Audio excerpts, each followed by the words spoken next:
Kia ora everybody, I'm Nick from Tauranga Fishing Adventures. Welcome to another episode of the Captain's Log.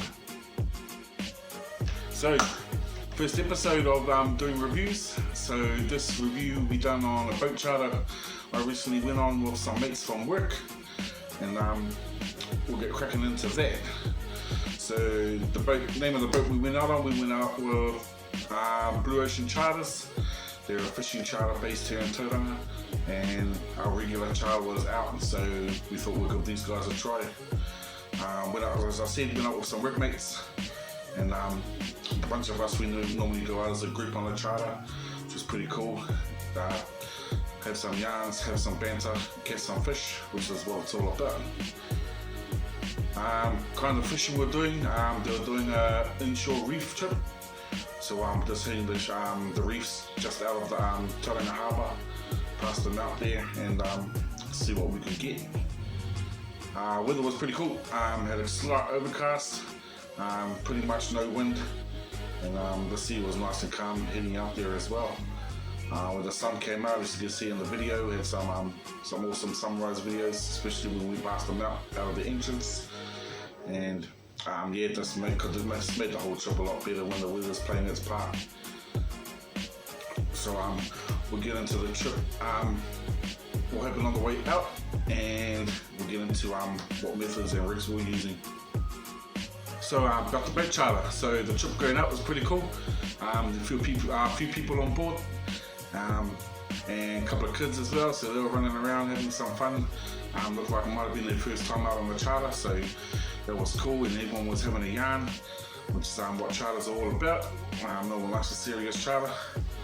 But tide was, I think it was outgoing tide when we were heading out, so it was pretty cool. We were going off the tide. As we all know, charter boats aren't the fastest boats in the world, so I think by the time we got out there, I think we had an hour left of the outgoing, which means our time fishing would have been on the whole incoming tide, which is pretty cool. When we first got out there was a tiny little bit of current, so I decided to drop Black Magic Snatcher. This is the Tarakihi Terra, and I dropped these to see if there are any Tarakihi in the area. I think we're at about 40 meters, 45 meters, and even if I was to pick up any little snappers, that would be cool. Good indication that there were fish there, and I would have changed to a bigger, either a bigger flasher rig such as a Snapper Snap, or even drop one of these down, which is another rig I took out, which was the Snapper Snack from Black Magic.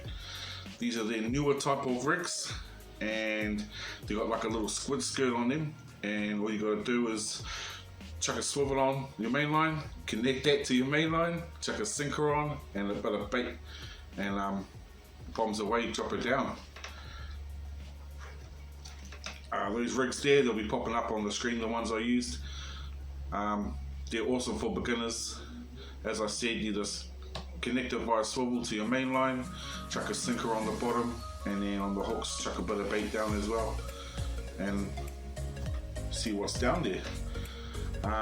We also found a bit of current at one spot, so me and another one of the mates decided to have a stray line to see if that was effective. For stray lining, I was using some fluorocarbon 30 pound from Black Magic, and I was also using their KRT hooks. So these will pop up on your screen. These hooks, they're a non-slip, non-slip coating, so it's sort of like a Teflon coating, like a fry pan, but that just means they go straight into the fish's mouth a lot smoother, so it does a lot less damage to the fish, and also they last a bit longer against corrosion as well, which is pretty cool. So stray lining, where's my sinkers? So stray lining, I was just using 2 different size ball sinkers. So I had a 1 ounce and a 1/2 ounce ball sinker, and with the dropper rigs, I was using a big 8-bar row dropper sinker, because we all know on charters, or especially on other boats, if everyone's dropping the same weight down, a lot less tangles. So say if I was to drop an 8 ounce down, someone else is using a 4 ounce. If there's any current, he's more likely to move that 4 ounce into my 8 ounce, and nobody likes to tangle. Other tackle I had with me, I'll show you quick. This is a deep utility box by Black Magic, and these are quite hefty as well. These are pretty cool. So other tackle I took some DX point hooks. So these are the normal style J hooks, but they've got that coating on them too. And these are 3 barrows too, in case I needed a smaller hook size to make a rig. So we took some rolling swivels and some snap swivels. I tend to use a snap swivel on my main line, just so it makes it easier if I was to jump from like a snapper snatcher to a snapper snack or make my own homemade ledger rig. It's just easy, just unclip the snap swivel, clip it onto the next rig. Just makes things a little bit faster, especially if the bite's hot. Also take 2 pairs of scissors out with me, and Lumo torch from Black Magic. Pretty cool. If you're using a bit of luminescence on your rigs, it's especially the beads. It's pretty cool to give them a bit of UV light just to brighten them up and make them more attractive to the fish. Another awesome thing about these deep utility boxes is that your packets of snapper snatchers and snapper snacks fit perfectly in there. So what I do is even any old ones that I use, so if over the time if your snapper snack gets tangled, lost or starts rusting, I still keep the packaging. So 1, you're recycling, and 2, any homemade rigs in that, just chuck them straight back in the packet and into this box. It's pretty cool. That closes up nicely. Other gear I take with me, mandatory pair of shades. It's quite cold, so this was winter, so I took my Black Magic beanie with me, keep the head nice and warm, and the Black Magic. Even though they probably got measurements on board the boat, I still take my Black Magic brag mate out with me as well. Makes the photos cooler as well. So what the reels I was using, so I took out my Omuma ceymar. This is I think it's 365 CMBF. It's a bait runner style reel.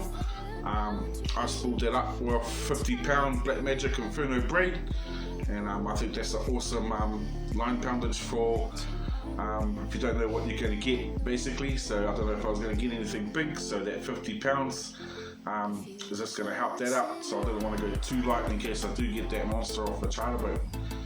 So that was that. Bait runners are awesome. You clip that into bait runner mode and hold on to it. The fish will take line, and as soon as you engage the reel handle, it turns onto your main drag, so you can still turn it up on your main drag and fights away. What I took with me, I've only got the 1 boat rod. So because as I'm more lane-based fisherman, I've only got the 1. So I've got a Shimano eclipse. This is a 5'6" boat rod, and it's rated at 10 kilos, which is pretty mandatory rod to have on a boat. Especially a charter boat, you'll probably find a lot of them on there. And that's pretty much all the gear. Was wearing some comfortable shoes, because if the fishing's hot, you're pretty much going to be standing all day. Sunscreen is a must, and I also pack just a basic first aid kit in my bag as well as a water bottle. You need your fluids and something to munch on too. Most charter boats have a barbecue on there, but I see it as if you're going to cook your feed, you might as well cook the whole boat of feed. So it's awesome just to take some sammies or some chips, pickies out to have with your drink, and just makes the trip a lot more comfortable. So catch, we weren't normally as successful as we were on this charter as we are on our other charter we normally go out on, but we still managed to get our feed to bring home. I think we got about 2 massive kawai and then about a handful of snapper. And the good thing me and my mates do when we go out, we split the catch up among us. So that just makes it fair, makes it a bit more better as well for everyone going home. Everyone goes home with a feed, which is why we went up there. So come on with some snapper and some kawai, and fill them up for the kids. Well, more for the partner and myself. The kids tend to like the frames, so I bake those up for the kids in the oven because smoker's down at the moment. But trip back was just as awesome as the trip out. Sunshine, a little bit overcast, there was a little bit of shade around, And well, yeah, it's cool listening to the excited kids about their catch, and listening to the chat around the boat, having a chat with some mates, and that's what fishing is all about, eh? Especially when you got with mates. Get to have a bit of banter, have a chat about everything but work, especially because the mates I went out with were work mates. So it was good to still have a chat outside of work, and yeah, it just keeps the buzz going. So all up for me, the trip itself was pretty cool. I mean, we did, like I said, we didn't catch as much fish as we normally do I do on my other charter I go out on, but we still managed to get a feed and come home, and that's what it's all about. I mean, we had some fun as well, but probably not be going out on that boat again. But not myself, but others have had slow trips with them before. But hey, you never know, eh? That's why it's called fishing, not catching. But that's about it for the captain's log, well, the trip report anyway. As I said, I still had a good time, still got some fish, which is why I went out. Had a good time doing it with some mates as well, which is pretty cool. Cool seeing kids out on the charter too, which is one of the hot topics I'm into at the moment, getting kids out to fishing. My boys just started showing interest, so you'll be seeing a lot of him in the videos coming up. And what's next up is this weekend. After filming this video, I'll be, well, pretty much straight after I've edited this video, I'll be getting my bags packed and ready for a rock mission off the side of the Mount Maunganui. Haven't done a rock mission for a long time, and I'm just keen to burley up and throw some baits off some rocks and see what's out there. So that'll be what's coming up in the next review video of the captain's log, and hopefully it's a good one and get some content of some fish getting caught. Don't forget to subscribe as usual, as other content creators do on their channel. So hit that subscribe button, give us a like, and let me know what you think of it. Early days, and so I hope the content gets a whole lot better than me sitting in my garage talking to you fellas. And yeah, I'm on a learning curve with this, so this is pretty cool. This is all new to me. But yeah, just hit subscribe, leave some comments, what you thought about the video, any ideas, just throw them in the comments too, guys. I'm always open to ideas. If you haven't already, go give me a follow on Instagram. I usually post up stories and pictures of the trip as well that aren't in the video. And if you can, jump over to Facebook, give my page on Facebook a like. Also in there you'll find my shop where you can get one of these sweet t-shirts. They come in white or black, and I have hoodies up there, stickers, and also my poster about my land-based fishing charters. So have a read. If you're into those charters, just make sure you read it properly, because it is a land-based fishing charter. I've had tons of people go, oh, can I book a seat for me and my 10 kids? And then they realize that it's a land-based trip, not out on a boat. So if you know anyone that's keen for a surf cast, or a straight on off the rocks, or even taking the kids to the wharf for their first time, then hit me up, and we'll see what we can do. Thanks for watching, guys, and we'll see you in the next review video.